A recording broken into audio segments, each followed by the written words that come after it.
Good morning, all. Welcome to Learners Academy.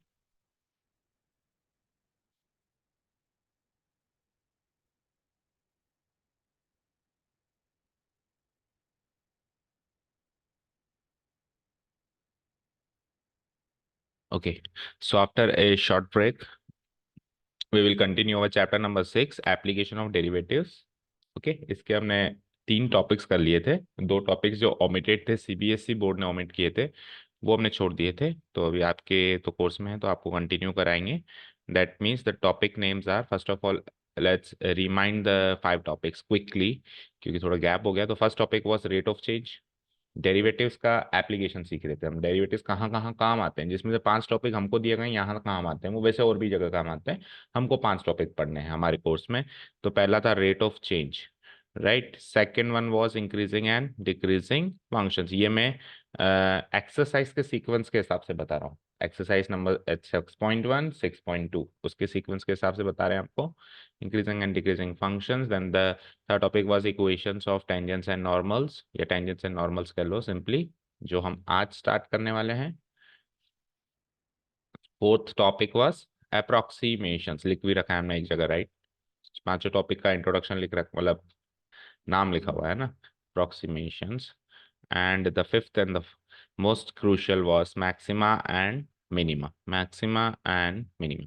तो इसमें से अपन ने मोर देन हाफ कवर किया। दैट मीन्स एक तो हमने नंबर ऑफ टॉपिक्स भी 3 कवर कर लिए, this one and this one. And दूसरा कॉम्प्लेक्सिटी के हिसाब से भी द मोस्ट 3 क्रूशियल, मतलब ये दोनों तो क्रूशियल है ही सही, कॉम्प्लेक्स है ही सही, increasing and decreasing, maximum minima. इन दोनों को हमने, हालांकि रेट ऑफ चेंज थोड़ा सा आसान था। तो ये 3 टॉपिक्स हमने कवर किए हैं। ये 2 टॉपिक्स जो है सीबीएसई बोर्ड ने कर रखे हैं ऑमिट, तो इसलिए सृष्टि को नहीं पढ़ाया गया, आपको पढ़ाएंगे। Equations of tangents and start करें। That means we are into exercise number 6.3 introduction. Today we will cover the introductory part of exercise number 6. चलो लेट्स स्टार्ट।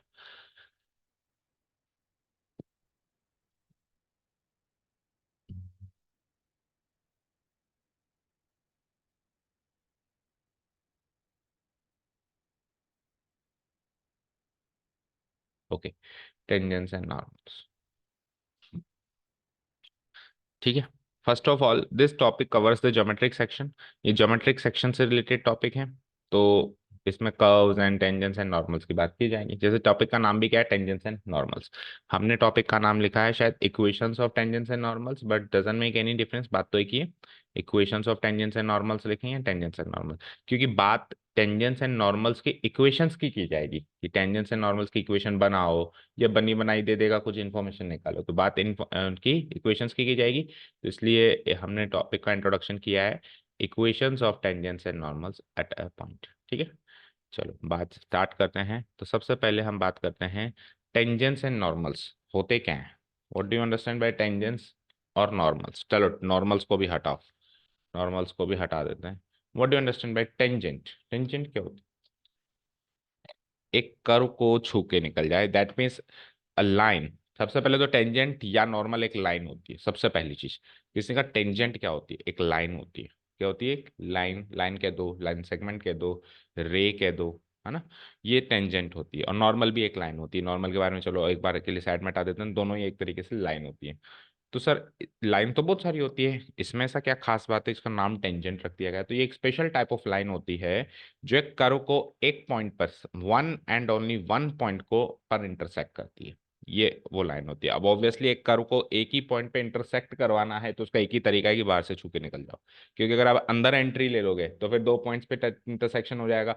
एंड 2 पॉइंट्स पे इंटरसेक्शन को हम टेंजेंट नहीं क्या बोलते हैं, सीकेंट। क्या बोलते हैं, secant. That we studied in class long back in 2 years back in class 10th।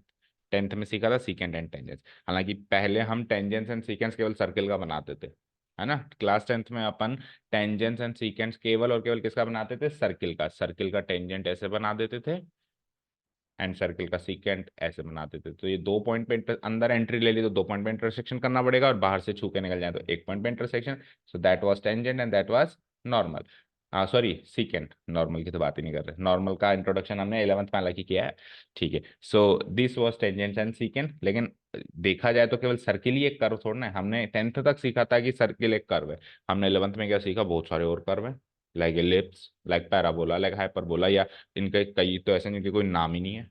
जैसे मान लो हमने किसी का भी ज्योमेट्रिक रिप्रेजेंटेशन कर दिया, हमने साइन थीटा का ज्योमेट्रिक रिप्रेजेंट, वो भी तो एक कर्व है, वो भी तो एक कर्व है ना। तो बहुत सारे कर्व्स हैं जिनके स्पेसिफिक नाम नहीं है, लेकिन कर्व्स तो कोई भी हो सकता है। तो किसी भी कर्व को अगर एक पॉइंट पे छू के निकले दैट इज टेंजेंट, और दो पॉइंट पे छू के निकले that is secant. Okay sir, फिर नॉर्मल क्या है? ये भी एक स्ट्रेट लाइन है। तो याद है 11th में हमने इंट्रोड्यूस कर दिया था वैसे इसको नॉर्मल लाइन बोलते थे, नॉर्मल लाइन, अब शॉर्ट में नॉर्मल बोल देते हैं। ऐसा नहीं है कि ये नॉर्मल है तो वो अब नॉर्मल है, ऐसा नहीं है ना। Normal is a mathematical term. अब इसको इंग्लिश वाले टर्म से रिलेट मत करना, नॉर्मल एब normal, normal is a mathematical term. एक ये भी एक लाइन है। इस लाइन की खास बात ये है कि ये लाइन टेंजेंट वाली लाइन के परपेंडिकुलर होती है। क्या होती है? परपेंडिकुलर। तो फॉर एग्जाम्पल चलो इस सीकेंड को तो भगा देते हैं एक बार, सीकेंड का तो कोई रोल ही नहीं है ना इस चैप्टर में। इस चैप्टर में केवल और केवल टेंजेंट एंड नॉर्मल का रोल।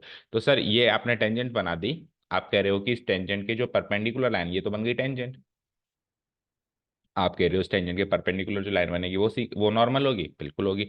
तो सर इस टेंजेंट के तो हजारों लाखों लाइंस परपेंडिकुलर बन सकती है। बट द पॉइंट इज इनमें से एक ही लाइन नॉर्मल होगी, वो कौन सी होगी? जो पॉइंट ऑफ कॉन्टेक्ट से छू के जाएगी। पॉइंट ऑफ कॉन्टेक्ट क्या है? वही वाला पॉइंट है जहां पे कर्व को इंटरसेक्शन कर रही है। समझ गए?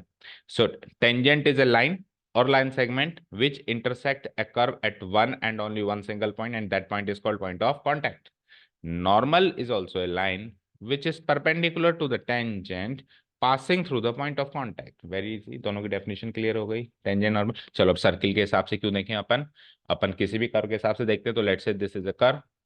अब मैंने कहा, जैसे मैं कहूं, अच्छा एक और चीज, tangents and normals of a curve नहीं होता है, टू ए कर्व होता है। क्योंकि ये कर्व का पार्ट थोड़ी ना है, ऑफ हम कम लगाते हैं जो कर्व का पार्ट हो। ये तो कर्व की ओर आ रही एक टेंजेंट है, कर्व की ओर आ रही एक नॉर्मल है। तो tangent and normal to a curve होता है। तो ये जो मैंने कर्व बनाया है, मैंने कहा कि टेंजेंट टू दिस कर्व बनाओ। तो आपका अगला सवाल होना चाहिए, पॉइंट बताओ सर, कौन से पॉइंट पे बनाओ? इसमें तो हजारों लाखों पॉइंट्स हैं, हर एक पॉइंट पे एक टेंजेंट बनाई जा सकती है। तो मैंने कहा बेटा एक काम करो, डू वन थिंग, इस पॉइंट पे बनाओ। तो आपने बना दिया ऐसे, बन गई, एक पॉइंट पे छूती है। सो ये तो बन गई इसकी टेंजेंट। मैंने कहा अब नॉर्मल बनाओ, तो नॉर्मल के लिए आपको पॉइंट पूछने की जरूरत नहीं है। पॉइंट अंडरस्टूड है, पॉइंट ऑफ आपको टेंजेंट, पहली बात तो पॉइंट ऑफ कांटेक्ट टेंजेंट और नॉर्मल का सेम होगा। तो आपने टेंजेंट के लिए पूछ लिया तो नॉर्मल के लिए पूछने की जरूरत है, आपने नॉर्मल के लिए पूछ लिया तो टेंजेंट के लिए पूछने की जरूरत नहीं है। दैट मीन्स इस पूरी एक्सरसाइज में आपको टेंजेंट्स एंड नॉर्मल्स की बात तो करेगा, लेकिन किस पॉइंट पे करनी है उसकी भी बात करेगा। या तो वो पॉइंट गिवन होगा, ये निकालना होगा। उल्टा क्वेश्चन क्या आएगा, निकालो। सीधा क्वेश्चन क्या आएगा, ये रन गिवन है, करो आगे का काम। समझ गए? So this is the tangent to this curve, this is the tangent to this curve, and this is the normal to this curve, this is the normal to this curve। ये दोनों एक दूसरे से पढ़ते हैं, यहां तक कोई डाउट है कि बताओ? नहीं?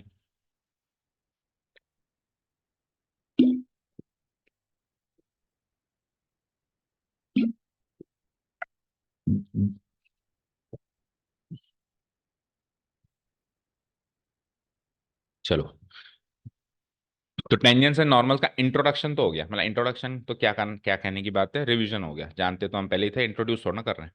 ठीक है, ओके।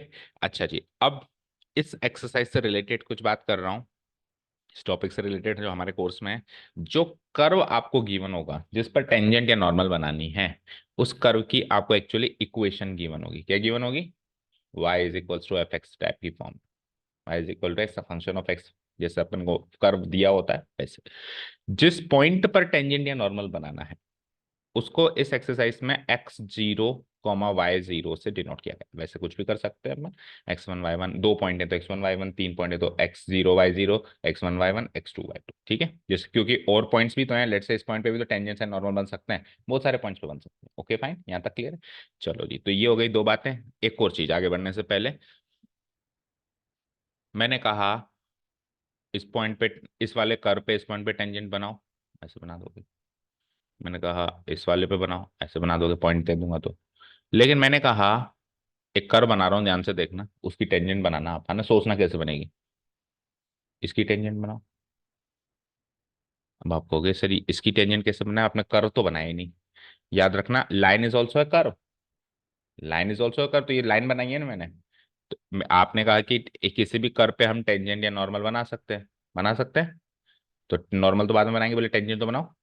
तो टेंजेंट कैसे बनाऊं सर इस पे? इस ऐसी कोई लाइन ही नहीं है जो इसको एक ही पॉइंट पे छुए। तो एक स्ट्रेट लाइन खुद की ही टेंजेंट होती है। तो कोई पूछे ना इसकी टेंजेंट बताओ, वो भी ये खुद ही है। कोई पूछे ना वो कर्व कहाँ है जिसकी टेंजेंट है, वो भी ये खुद ही है। तो straight line is the tangent to itself. ठीक है, समझ गए? क्लियर है? कोई डाउट नहीं है? हाँ, नॉर्मल तो नॉर्मल के लिए पॉइंट देगा ना, वो पॉइंट देगा, उस पर परपेंडिकुलर बना दो, वो उसका नॉर्मल। समझ गए? क्लियर है? ये दो तीन डाउट्स क्लियर करते हुए चलते शुरू से ही। चलो, तो सबसे पहले हम इंट्रोडक्टरी पार्ट नोट डाउन करते हैं and then we will come to the topic. Again we will return to the topic. So देखो, टॉपिक नेम इज, तो एक छोटा सा इंट्रोडक्टरी पार्ट अगर देखें इसका, तो सीधा कर दूं मैं। So this is our 2D curve, 2D plane, x-axis and y-axis.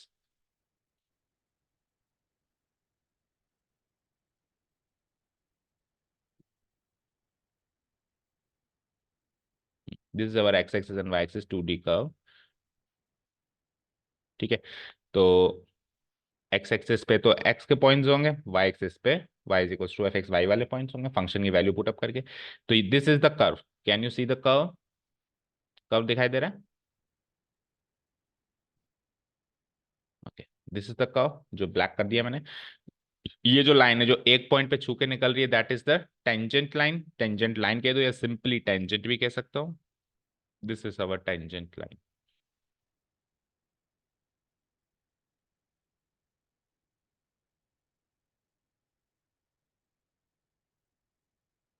This is our tangent line. Let this be in blue colour. तो ये ब्लू कलर वाली टेंजेंट लाइन हो गई। एंड लेट दिस लाइन जो टेंजेंट लाइन के perpendicular है, इसको कह दूंगा मैं क्या? Normal line. इसका कलर कर देते हैं हम, लेट्स से ये वाला कलर कर देते हैं, ये वाला नहीं तो ये वाला कलर करते हैं। ठीक है ना, ये वाली लाइन हो गई इसके नॉर्मल लाइन, समझ गए? और जिस पॉइंट पे इनका इंटरसेक्शन हो रहा है तीन चीजों का, एक तो कर्व का, एक टेंजेंट का और तीनों का एक ही जगह इंटरसेक्शन होगा, that point is called point of contact. और इसको मैंने जैसा कि कहा इस एक्सरसाइज में अपन जनरली x0 y0 से डिनोट कराएंगे। Okay fine, no doubt. चलो, तो ये एक छोटा सा इंट्रोडक्शन है। आ जाओ नीचे आओ। कर्व कैसा भी हो सकता है, टेढ़ा मेढ़ा, आड़ा टेढ़ा, ठीक है। Tangent is a straight line. सबसे पहले टेंजेंट क्या है? एक सीधी लाइन है जो कि टचिंग है कर्व, कर्व को टच करेगी एट वन सिंगल पॉइंट। शर्त ये कि एक ही सिंगल पॉइंट पे टचिंग होनी चाहिए, इंटरसेक्शन होनी चाहिए। Is said to be the tangent to, देखो टू लगाया, ऑफ नहीं लगाया, to the curve at that point. उस टेंजेंट को, उस कर्व पर जाती हुई टेंजेंट केवल उस पॉइंट तक बोला जाएगा। जैसे पॉइंट बदल गया तो टेंजेंट भी बदल गई। ओके ना? Which is called as the point of contact and that point is called the point of contact. उस पॉइंट को हम क्या कहते हैं? Point of contact. ठीक है, आगे बढ़े। नॉर्मल क्या है? एक ये भी एक स्ट्रेट लाइन है जो कि परपेंडिकुलर है टेंजेंट्स। ये भी एक स्ट्रेट लाइन है जो परपेंडिकुलर टेंजेंट से, बहुत सारी होंगी टेंजेंट से परपेंडिकुलर, एक ही थोड़ा ना होगी। Passing through the point of contact, this is important, passing through the point of. Okay, any doubts?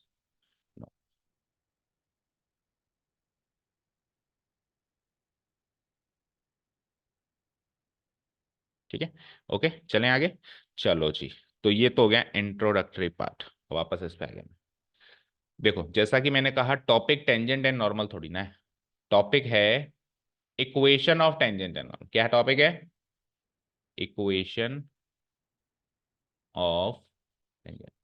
तो सर क्या टेंजेंट एंड नॉर्मल की इक्वेशन बनानी है? सबसे पहले तो इक्वेशन ही बनानी है। टॉपिक का नाम यही तो, इक्वेशन बनानी है। तो इक्वेशन बना सकते हैं, बिल्कुल बना सकते हैं। टेंजेंट एंड नॉर्मल दोनों लाइंस हैं। दोनों क्या हैं? लाइन। स्ट्रेट लाइन की इक्वेशन नहीं बनाते क्या हम? स्ट्रेट लाइन की इक्वेशन बनाते हैं ना, तो वही तो है ये। ठीक है, तो सर फिर इक्वेशन इक्वेशन बनानी है क्या? या तो बनानी है या दे रखी है। या तो डेटा देगा इक्वेशन बनाएगा, या इक्वेशन देगा डेटा निकलवाएगा। इक्वेशन बनी बनाई से डेटा भी निकलता है, आपको पता है ना। एक लाइन की इक्वेशन दे रखी है तो उस लाइन के बारे में सब कुछ दे रखा है, उसमें से आप डिफरेंट डिफरेंट डिफरेंट डेटा निकाल सकते हो। तो दो ही तरह के इक्वेशंस बनेंगे, पॉइंट निकाल लो, कुछ और डेटा निकाल लो, थीटा निकाल लो, स्लोप निकाल लो, ये वो। ठीक है, तो topic name is equation of tangent. तो देखो, equation of tangent and normal, और टेंजेंट एंड नॉर्मल क्योंकि एक स्ट्रेट लाइन है, तो क्या मैं एक बार टेंजेंट एंड नॉर्मल को हटा के इक्वेशन ऑफ लाइन पे फोकस करूं? यानी क्लास 11th को फर्स्ट फिर से रिवाइज करें कि इक्वेशन ऑफ लाइन क्या होती है।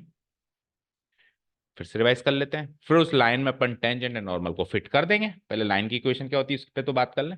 अच्छा, वन मोर थिंग, इस एक्सरसाइज के introduction is very very important, मैंने आज की class is very very important. देखो, इस लाइन के, इस क्लास के, इस टॉपिक के इंट्रोडक्शन में आप जितना दिमाग लगा लोगे, जो भी मन में डाउट्स हो पूछ लेना। अभी जितने डाउट्स पूछोगे उतने आसानी होगी क्वेश्चंस में, क्वेश्चंस में वो डाउट्स कम रहेंगे, ये क्वेश्चंस बड़े आसान लगेंगे। अभी अगर डाउट रह गया माइंड में, तो फिर क्वेश्चंस में वो डाउट इधर नहीं तो उधर निकल के आएंगे। उधर मेरे लिए भी मुश्किल होगा समझाना, क्योंकि आगे आ गया तो पीछे आना थोड़ा सा इरिटेटिंग सा भी लगता है। एंड दूसरी चीज, फिर इतना डिटेल में उस टाइम नहीं बता पाएंगे क्योंकि क्वेश्चंस कर रहे हैं उस टाइम, है ना। और अभी जो आप पूछोगे तो दोनों के लिए आसानी होगी ना। जो भी मन में डाउट आ रहा हो ना, हैंड टू हैंड पूछना है कि सर ये चीज फिर से बता दो, या फिर कुछ और भी मन में आ रहा हो कि सर ऐसे ना ऐसे हो जाए तो क्या होगा ना, सब अपन डिस्कस कर लेंगे। जितना ज्यादा यहाँ डिस्कस करोगे उतनी जल्दी एक्सरसाइज हो जाएगी। Okay, clear. चलो, equation of tangents and normals को तो मारो गोली, हम पढ़ रहे हैं पहले इक्वेशन ऑफ लाइन। तो लाइन की इक्वेशन सबसे पहले किस टाइप की होती है, तो आंसर इज लीनियर इक्वेशन होती है। लाइन में लीनियर आ रहा है, लीनियर लीनियर में लाइन आ रहा है, कैसी इक्वेशन होती है, linear equation. And because we are studying it in two variable, मतलब 2D प्लेन, तो इक्वेशन, लीनियर इक्वेशन भी 2 वेरिएबल में होनी चाहिए। डंग, ठीक है, डंग समझ में आया। लीनियर इक्वेशन भी कैसी होनी चाहिए, 2 वेरिएबल्स से। 2 वेरिएबल्स क्यों, क्योंकि हम 2D प्लेन में पढ़ रहे हैं, कल को 3D स्पेस में पढ़ेंगे तो तीन, जैसा कि हमारे हम पढ़ के भी आए हैं। ठीक है, तो अभी 3 वेरिएबल्स की बात करेंगे नहीं, हम तो 2D प्लेन में पढ़ रहे हैं 2 वेरिएबल्स। कैसी दिखती है ये, तो स्टैंडर्ड फॉर्म तो हमने 10th में ही सीख ली थी, ax + by + c = 0, जिसमें एक x वाली टर्म है, y वाली, और एक कांस्टेंट टर्म है, is equal to, this is the standard form of the linear equation in 2 variables. तो एक लाइन की इक्वेशन की स्टैंडर्ड फॉर्म तो ये होती है जो हमने स्क्रीन पे अभी लिखी हुई है। पर ये तो 10th में सीखी थी, फिर 11th में कुछ फॉर्म्स और सीखी थी स्ट्रेट लाइन चैप्टर में। ठीक है, क्या क्या फॉर्म्स थी एक बार याद करते हैं। तो एक थी जैसे कि स्लोप इंटरसेप्ट फॉर्म, एक थी पॉइंट स्लोप फॉर्म, एक थी टोटल इंटरसेप्ट फॉर्म, एक थी नॉर्मल फॉर्म, वहां पे भी एक नॉर्मल फॉर्म आई थी, क्या आई थी, 2 पॉइंट फॉर्म, बहुत सारी फॉर्म्स आई थी। तो बहुत सारी फॉर्म्स इधर भी चलेंगी, इधर भी चलेंगी, बट जो सबसे ज्यादा काम आएगी उस वाली फॉर्म से, उसी फॉर्म से equation of tangent and normal भी बनाएंगे अपन, तो उस फॉर्म पे अपन थोड़ा फोकस करते हैं। ये तो है एक तरीके से जनरल फॉर्म, ये स्टैंडर्ड फॉर्म भी कह सकते हो। इस फॉर्म को क्या कहते हैं अपन, standard form. This is the standard, ये तो हमने 10th में ही सीख ली थी। ठीक है, तो जो दूसरी फॉर्म है जो इस एक्सरसाइज के लिए क्रूशल है, उसको कहते हैं point slope form. Point slope form. Sir ये क्यों क्रूशियल है, क्योंकि इसमें एक कर्व पर एक पॉइंट देकर उस पे टेंजेंट या नॉर्मल बनवाकर उसकी इक्वेशन पूछ रहा है। तो वो पॉइंट दे रहा है ना, दैट मीन्स वो पॉइंट जो दे रहा है वो पॉइंट लाइन पर भी है। तो एक लाइन अगर एक पॉइंट पे पास होती है तो उसकी इक्वेशन अपन ऐसे निकालते थे, पॉइंट स्लोप फॉर्म। याद करो आप क्लास 11th वाले लॉजिक, अगर 2 पॉइंट पे दे रखा होता तो 2 पॉइंट फॉर्म से निकालते थे, और एक पॉइंट दे रखा होता था तो पॉइंट स्लोप फॉर्म से निकालते थे। इसीलिए पॉइंट स्लोप फॉर्म क्रूशियल है। ठीक है, पॉइंट स्लोप फॉर्म थी क्या, याद है आपको, नहीं है। पॉइंट स्लोप फॉर्म, एक पॉइंट दे रखा हो और एक स्लोप दे रखा हो, तो how will you find the equation of the tangent, or any line, मतलब टेंजेंट नॉर्मल नहीं, एनी लाइन। तो याद करवाते हैं, इक्वेशन हम ऐसे निकालते थे। y, मान लो वो पॉइंट है x0 y0 है, जैसा कि मैंने कहा कि इस वाली वैसे तो x1 y1 x2 y2 कुछ भी रख सकते, लेकिन इस वाली एक्सरसाइज में मैंने x0 y0 मान रहे हैं पॉइंट ऑफ कांटेक्ट को। तो y - y0 इक्वल टू, जो स्लोप होगा, स्लोप को हम m से डिनोट कराते हैं, into x - x0। This was the point slope form of equation of A line. ठीक है, जहां पे x0 y0 तो वो पॉइंट होंगे जो उस लाइन पे लाई कर रहे हैं, जिसे हम पॉइंट ऑफ कांटेक्ट बोल रहे हैं, और स्लोप होगा इस लाइन का स्लोप, जिस लाइन की भी हम बात कर रहे हैं, पॉइंट स्लोप फॉर्म, एम होगा उसका स्लोप। ओके, हाँ, या तो देगा या निकल, या तो देगा या पॉइंट देगा, ये निकलवाएगा, कुछ भी देगा। मतलब अभी तो अपन देखो क्या देगा क्या नहीं देगा इस पर मत सोचो, अभी तो अपन इंग्रेडिएंट्स के बारे में सोचो। ओके ना, वो तो जैसा कि मैंने कहा, या तो इक्वेशन बनवाएगा, बनवाएगा तो दोनों चीज देनी पड़ेगी, और अगर इक्वेशन ही बनी बनाई दे दी तो फिर इसमें से कोई डेटा निकलवा सकता है, स्लोप निकलवा ले, पॉइंट निकलवा ले, बहुत सारी चीजें निकलवा सकता है। Okay, done. So y - y0 in is equals to m into x - x0। ये वाली स्ट्रेट लाइन की इक्वेशन की फॉर्म याद है तो हम इससे टेंजेंट एंड नॉर्मल की इक्वेशन बना सकते हैं। अगर एग्जाम में भूल भी गए क्या थी तो हम इस वाली फॉर्म से बना सकते हैं। ओके, चलें आगे। तो ये थी हमारी पॉइंट स्लोप फॉर्म, चलते हैं आगे।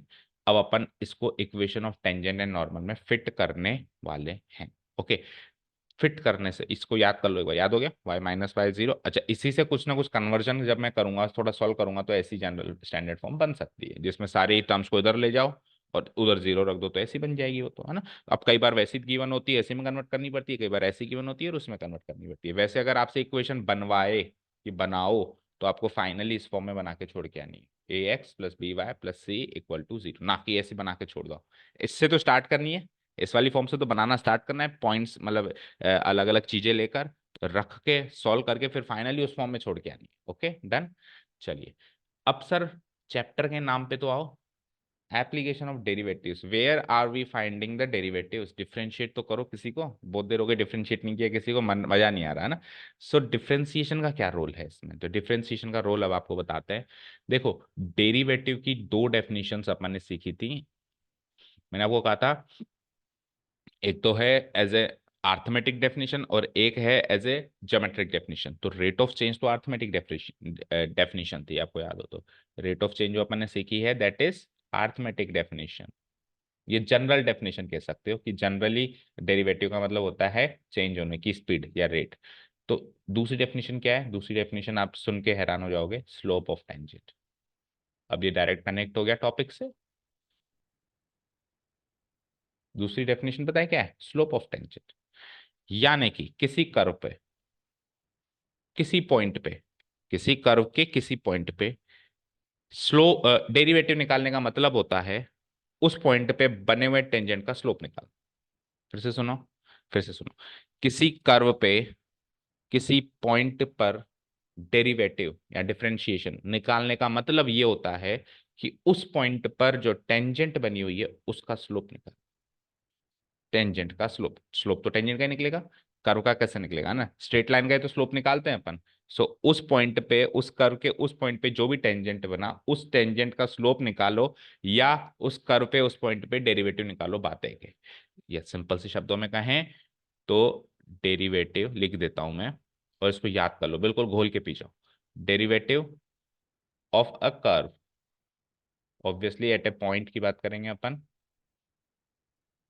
Is is exactly equal to, exactly equal to, बिल्कुल इक्वल है, कुछ दोहराया ही नहीं, is exactly equal to slope of tangent, slope of tangent to the curve at that point, to the curve at that, अब इसको ज्योमेट्रिक भी मैं रिप्रेजेंट करके बताता हूँ, दैट पॉइंट। ये वाली चीज और ये वाली चीज एग्जैक्टली बराबर है, इसको खोल के पी जाओ बिल्कुल। टॉपिक बिल्कुल आसान लगेगा, इसको खोल के पी जाओ। किसी कर्व, अब ज्योमेट्रिक इंटरप्रिटेशन देखते हैं। Let's say this is a 2D plane, let's say this is a curve, यार ढंग से बना दें थोड़ा सा, दिस इज अ कर्व। अब मैंने कहा इस कर्व के इस पॉइंट पर डेरिवेटिव निकालो। आप क्या कहोगे, आपको डेरिवेटिव चाहिए सर, मैं काम करती हूँ, मैं इस कर्व पे टेंजेंट बना देती हूँ, मैं इस कर्व पे टेंजेंट बना देती हूँ। इस टेंजेंट का जो स्लोप है ना, इस पॉइंट पर, नहीं इस टेंजेंट का जो स्लोप तो टेंजेंट का एक ही होता है, किसी पॉइंट पे अलग अलग नहीं होता।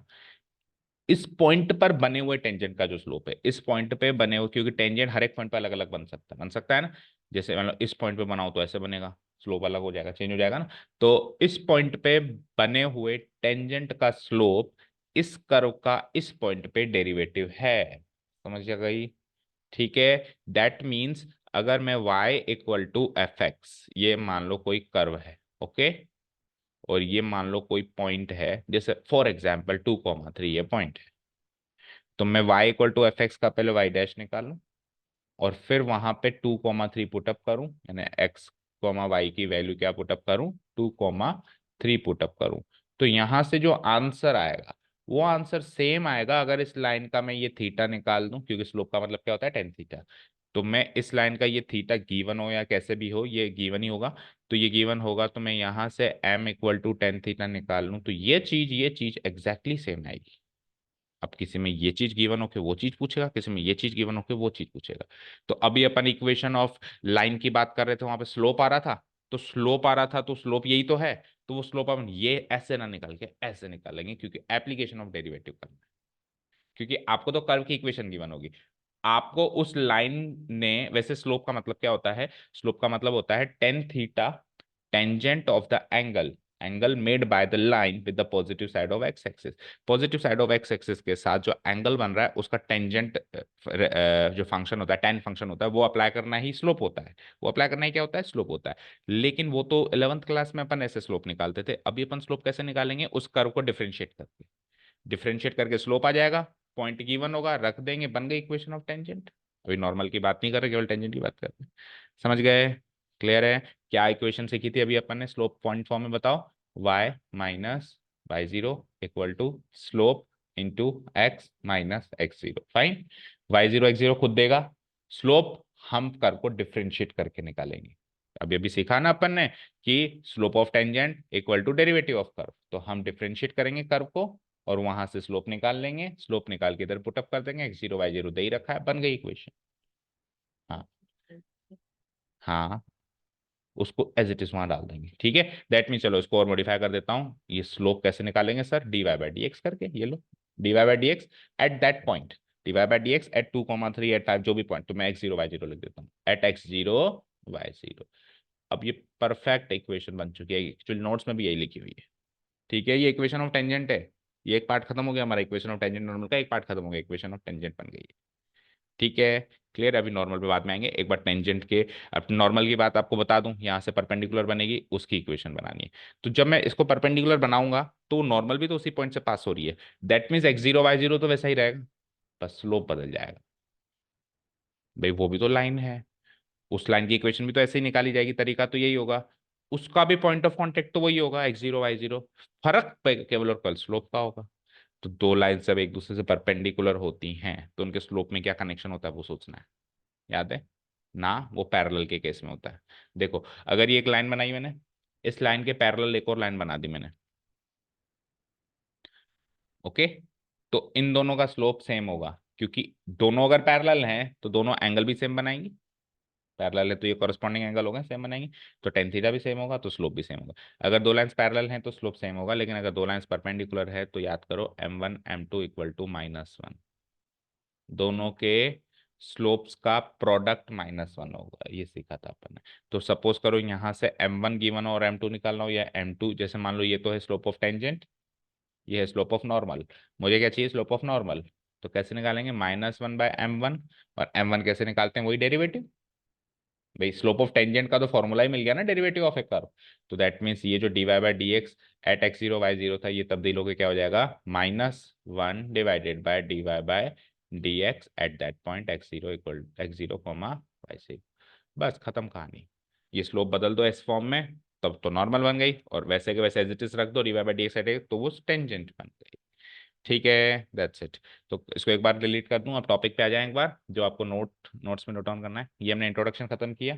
अब equation of tangent and normal से पहले equation of a straight line की बात करते हैं, क्योंकि दोनों के दोनों स्ट्रेट लाइंस हैं, और वो भी पॉइंट स्लोप फॉर्म में, क्योंकि इसी से बनेगी। वी नो दैट, अब इस पे डिटेल में नहीं जाएंगे कि हमने क्या कैसे क्या सीखा था, अभी अपन रिवाइज कर रहे हैं। We know that the equation of a line passing through a point x0 y0 and having the slope m is given by this formula का, तो ठीक है, हम ये हम जानते हैं, आगे बढ़ते हैं।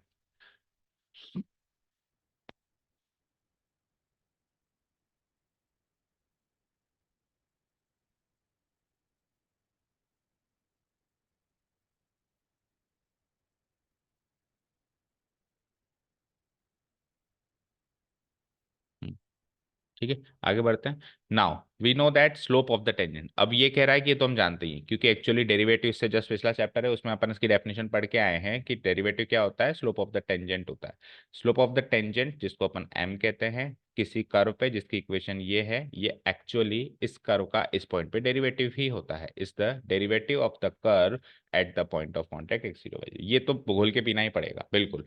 क्या, slope of the tangent to a curve is equal to derivative of the curve, वो भी एट एट सम पॉइंट, ये भी at the very same point, okay. चलें आगे। सो हम क्या करेंगे, ये चीज इस m को हम किससे रिप्लेस कर देंगे, डेरिवेटिव से रिप्लेस कर देंगे, ठीक है, ये स्ट्रेट लाइन की, किसी भी स्ट्रेट लाइन की इक्वेशन है, और अब ये टेंजेंट की इक्वेशन हम इसी किसी भी स्ट्रेट लाइन की इक्वेशन से पैदा कर रहे हैं। तो यानी कि स्लोप का मतलब हो गया dy/dx at the point of contact. ठीक है, सो इसलिए equation of the tangent to the curve y equal to f x at the point of contact x0 y0 is given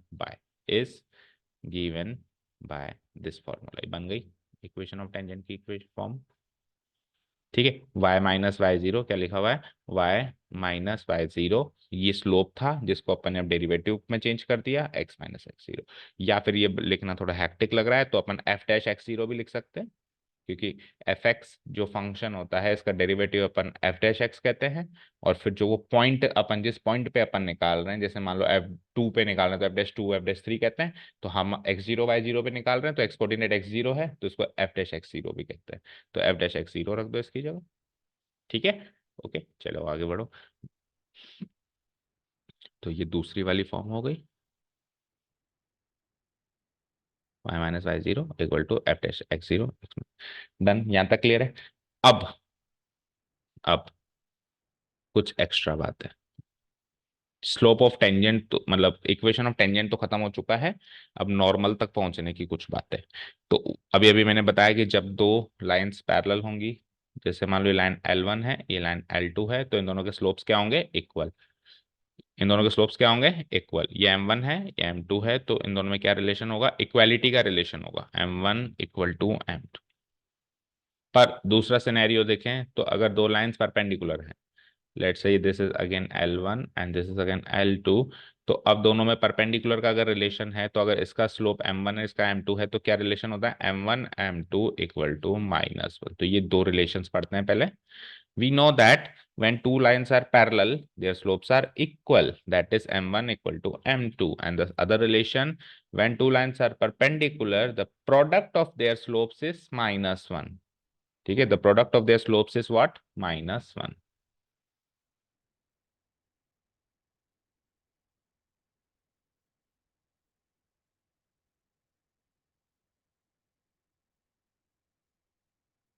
एक ही लाइन में लिख देता हूँ उसको। हम्म।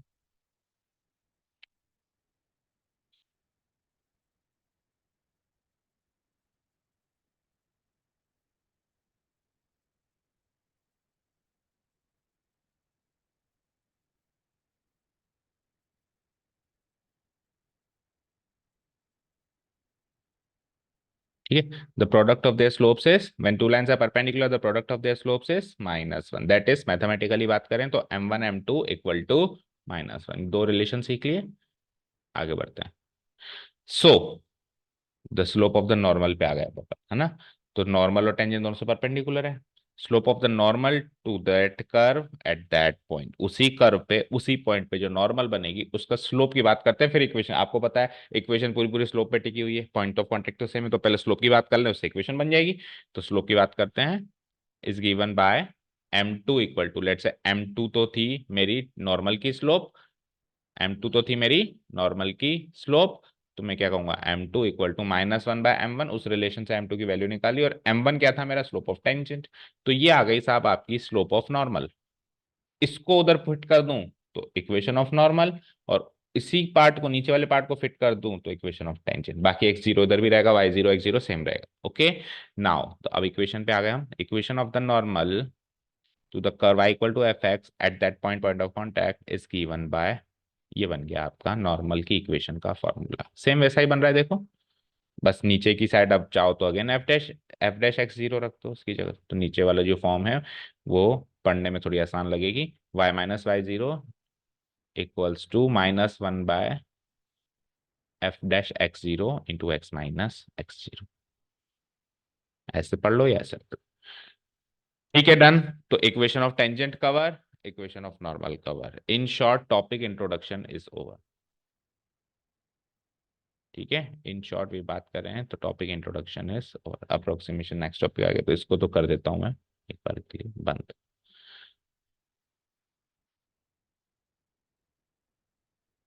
ठीक है, अब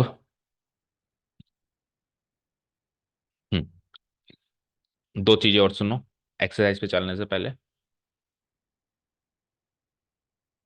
अगर कोई लाइन एक्स एक्सिस के पैरेलल है, अगर कोई लाइन एक्स एक्सिस के पैरेलल है तो इसका स्लोप कैसे निकालते थे, याद है? मतलब क्लास 11 का रिवीजन चल रहा है ये। इसका जो स्लोप है एम, वो कैसे निकालते थे? अगर कोई लाइन एक्स एक्सिस, क्योंकि स्लोप एक्चुअली क्या होता है, स्लोप की डेफिनेशन होती है tan of the angle made by positive side of the made by the line with the positive side of the x axis। भाई जो भी line positive side of x axis का जो एंगल बनाएगी उसका tan निकालो, वही स्लोप है, यही स्लोप की डेफिनेशन है। ठीक है। तो सर ये तो टकरा ही नहीं रही इससे, तो एंगल ही नहीं बना रही, पैरेलल है तो एंगल कैसे बनाएगी? तो फिर इसका स्लोप क्या निकलेगा ही नहीं क्या? नहीं, बिल्कुल निकलेगा इसका स्लोप भी, स्लोप तो हर लाइन का निकलता है।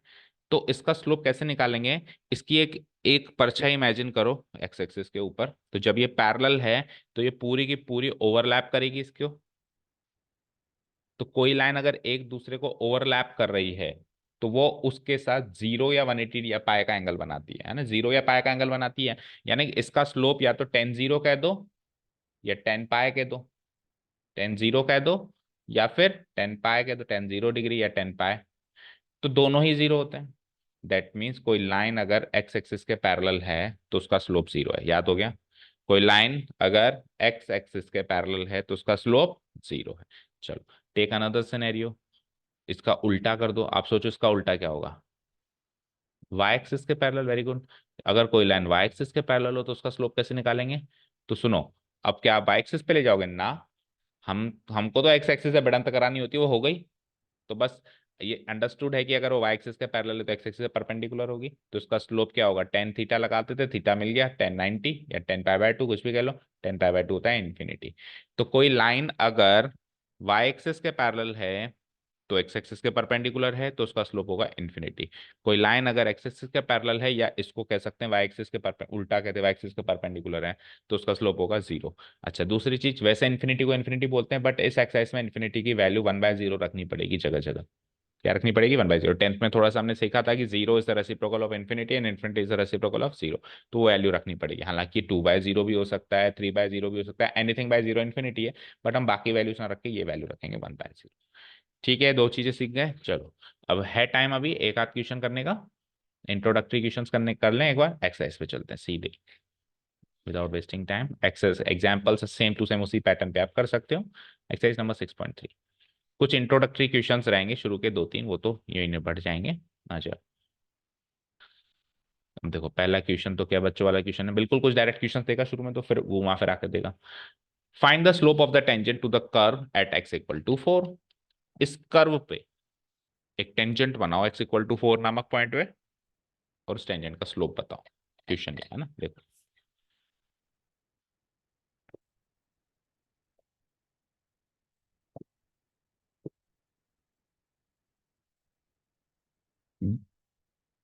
बेटा इस एक्सरसाइज में क्वेश्चन को बहुत केयरफुली पढ़ना है, और उसमें हो क्या रहा है वो इमेजिन करना है, जैसे हम फिगर बनाए ना बनाए।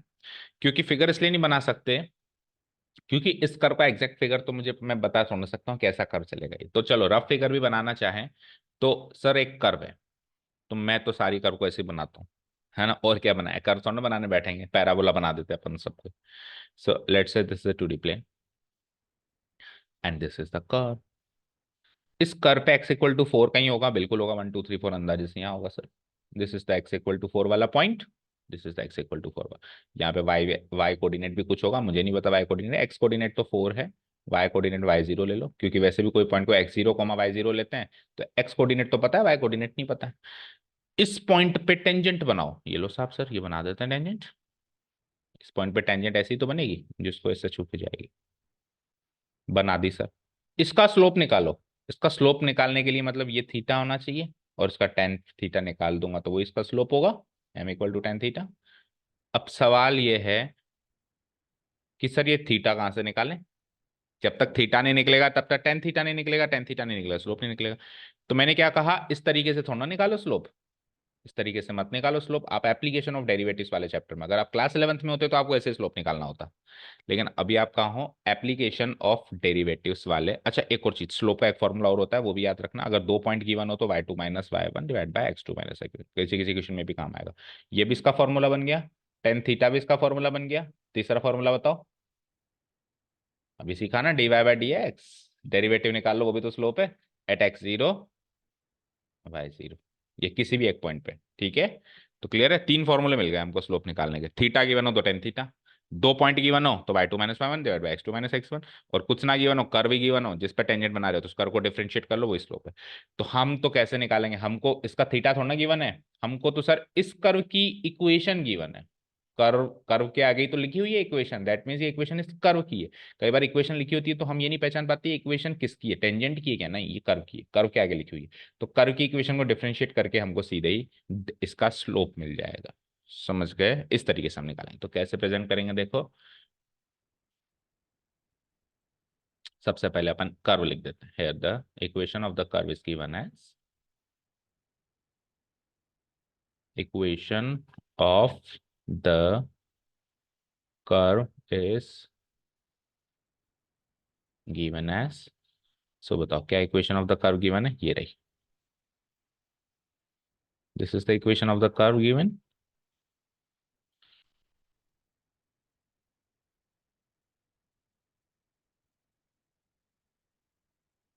ठीक है, सो स्ट्रेट अवे मुझे पता है एप्लीकेशन ऑफ डेरिवेटिव चैप्टर चल ही रहा है, मैं डिफरेंशिएट कर देता हूँ ना। Differentiating both sides now, differentiating both sides with respect to x. पहला क्वेश्चन है तो विद प्रॉपर स्टेप्स कर देते हैं। Differentiating both sides with respect to x, we get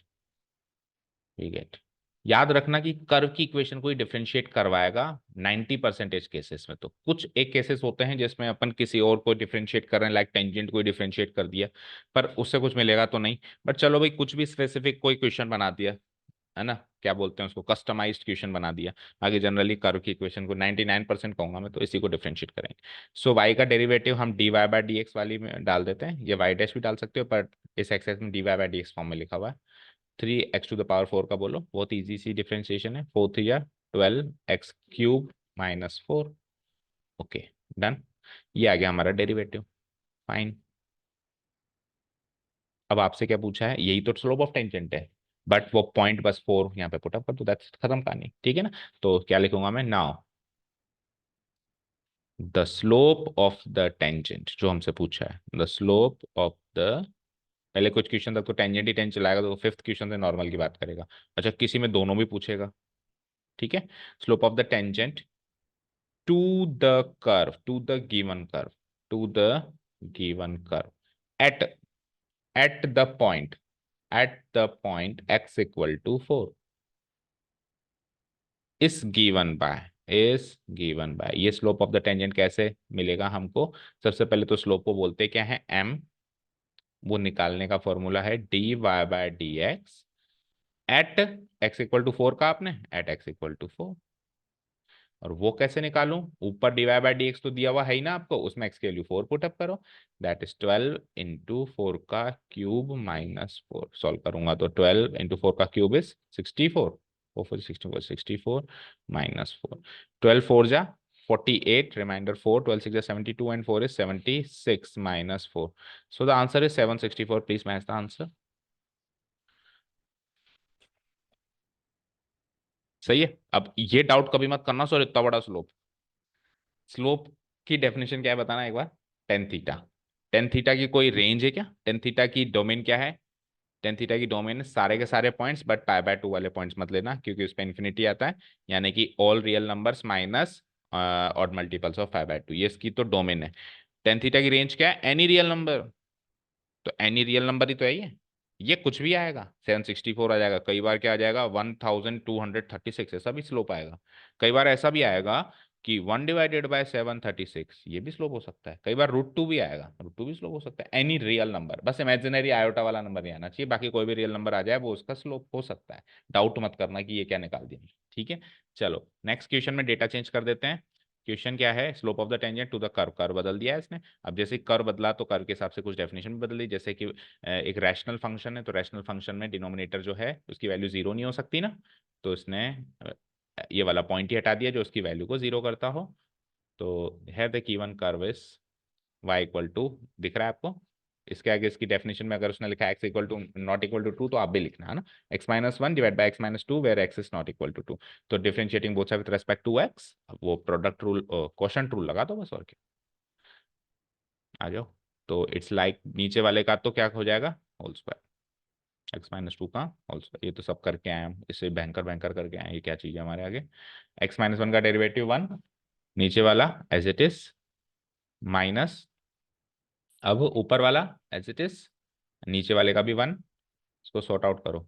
तो one into x minus two, one into x minus n, तो x minus two minus x minus one, x minus x cut जाएगा, minus two minus minus plus, minus two plus one यानी minus one divide by x minus two का whole square, that's it. So this is the given derivative.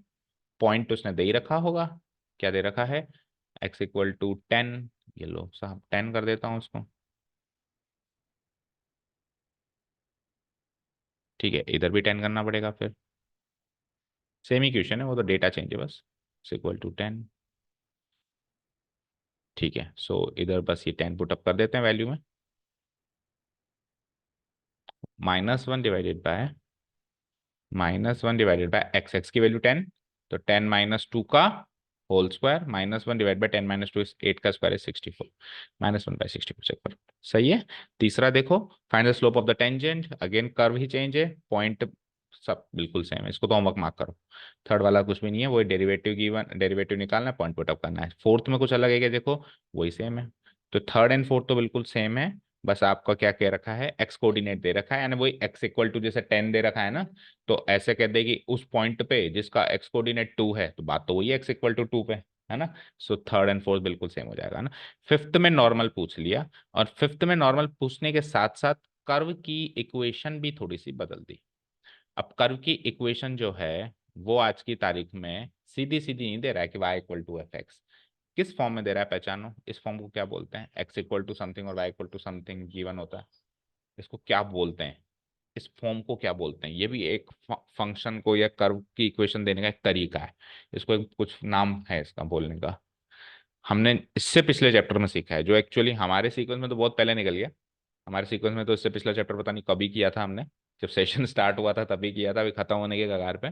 बाकी आपकी book में इससे पिछले chapter में सीखा था शायद फोर्थ या फिफ्थ एक्सरसाइज में, जिसको अपन बोलते हैं पैरामेट्रिक फॉर्म, जिसमें एक्स और वाई एक तीसरे पैरामीटर के फॉर्म में, थीटा के फॉर्म में गिवन है, ठीक है। तो वहां से भी d y by d x निकालते थे, parametric form, d y by d x equal to, याद है, d y by d theta divide by d x by d theta.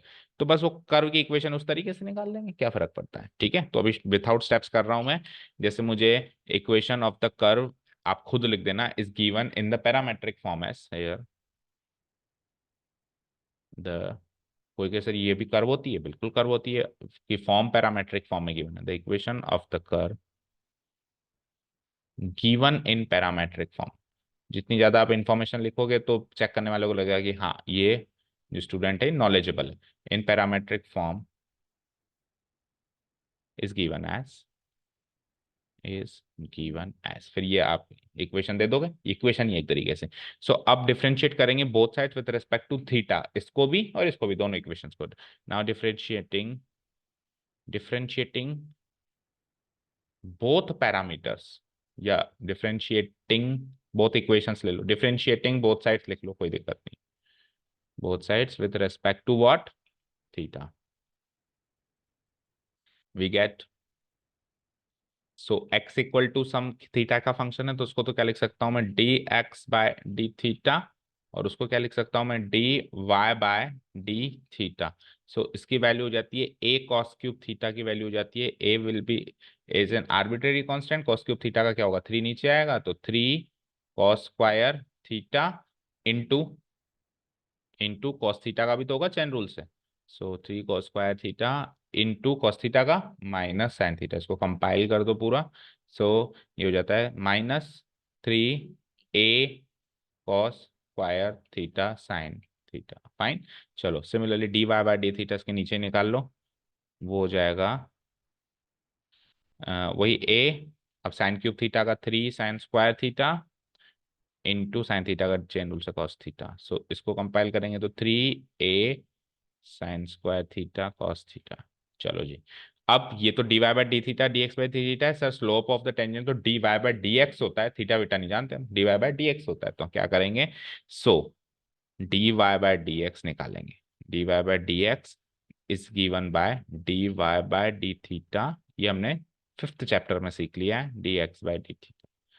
तो ये कैसे निकलेगा, d y by d theta क्या निकला, 3a sine square theta cos theta divided by ऊपर क्या है -3a cos square theta sine theta. तो देखो 3a से खत्म हो गया, 3a से कॉस थीटा से cos square theta cos theta times गया और साइन थीटा से ये साइन थीटा टाइम्स गया। So sine theta by cos theta और माइनस लगा हुआ है तो minus of tan theta.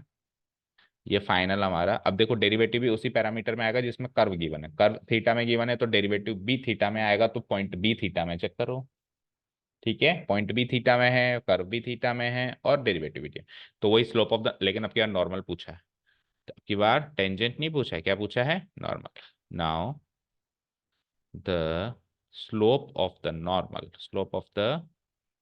Normal to the given curve to the given curve at at what point, at theta equal to π/4, ये भी एक point है। ठीक है, is given by is given by. अब देखो वैसे तो अगर एक ही इक्वेशन में दोनों चीजें गिवन हो तो हम उसको m1 m2 कह देते हैं, लेकिन अभी इसमें टेंजेंट तो पूछा ही नहीं है, केवल नॉर्मली तो पूछा है, तो फिर m1 m2 क्या कहना है, इसको भी m ही कह देते हैं।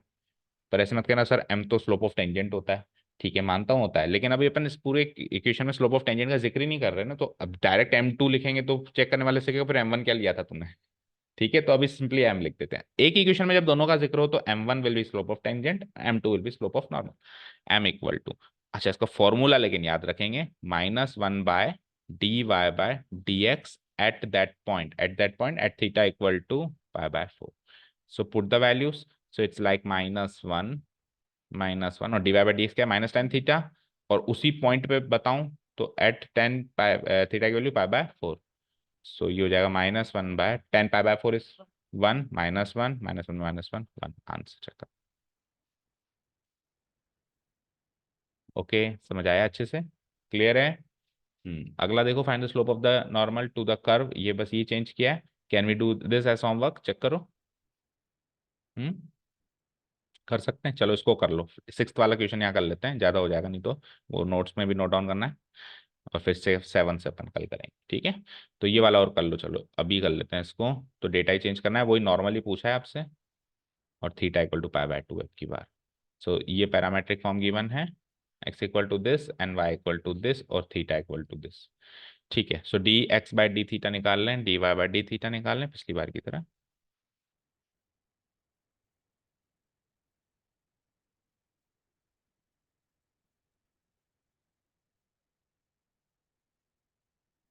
चलो लेट्स फाइंड आउट। तो dx/d theta 1 - a sin theta, और सरल लग रहा है तो पिछले से भी 0 - a और साइन थीटा का cos theta. So it's actually equal to -a cos theta. इधर आओ, dy/d theta b × 2 cos theta into -sin theta, very good. So compile करो चीजों को, तो -2b cos theta sin theta. अब ऐसे two cos theta sin theta sin 2 theta भी होता है, लेकिन फिर cos थीटा से काटेंगे तो कंपाइल, मतलब two cos theta sin theta को sin 2 थीटा लिख सकते हैं, बट काटना है तो फिर क्यों लिखें।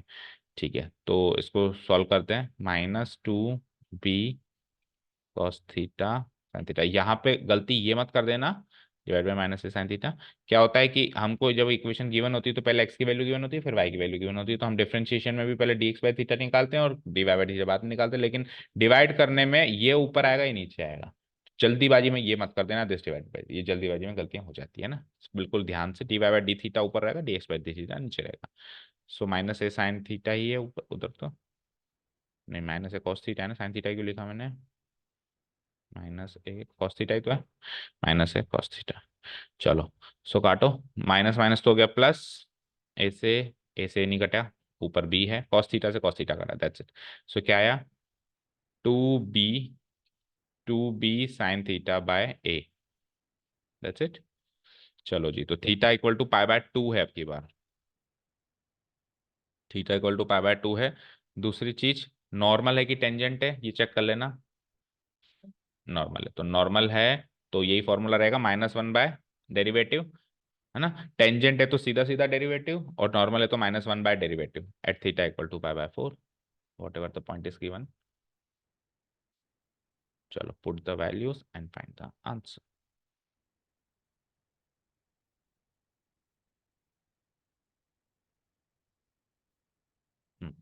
सो -1 डिवाइडेड बाय, कलर चेंज करो, -1 डिवाइडेड बाय, डी क्या है, 2b/a ऐसे लिख देते हैं, इनटू साइन थीटा, थीटा की जगह π/2।